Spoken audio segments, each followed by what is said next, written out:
Ndërsa palestinezët përpiqen të rindërtojnë jetën e tyre mes armëpushimit të brish në Gaz, presidenti Trump i dha Hamasit një ultimatum, të lirojë menjëherë të gjithë pengjet izraelit ose ta paguajë shtrenjtë. Të njëjtën ai u pyet se çfarë donte të thoshte me këtë. Do ta shihni, pata nderin të kaloj shumë kohë dje me disa nga pengjet e liruar dhe nuk mund ta besoj se sa keq janë trajtuar.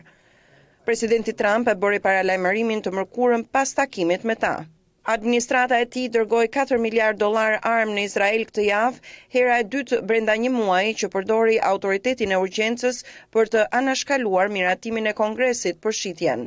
Një zëdhënës i Hamasit tha se rruga më e mirë për lirimin e pengjeve është përmes negociatave për armëpushim.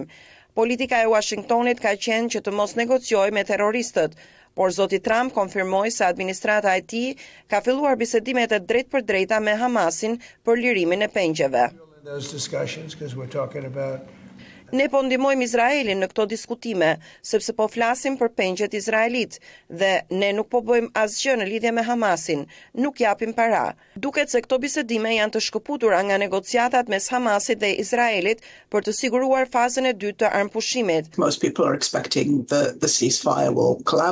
Shumë njerëz parashikojnë që armëpushimi të dështojë, sepse presin që kryeministri Netanyahu të fillojë sërish të godas Gazën, dhe sapo të ndodh kjo, nuk do të ketë më lirim pengjesh. Ndërkohë, vendet arabe miratuan të martën një kundërpropozim ndaj thirrjes së zotit Trump për të dëbuar palestinezët dhe për ta kthyer Gazën në një destinacion turistik. Sipas planit arab, palestinezët do të qëndrojnë atje dhe Hamasi do të përjashtohet nga qeverisja.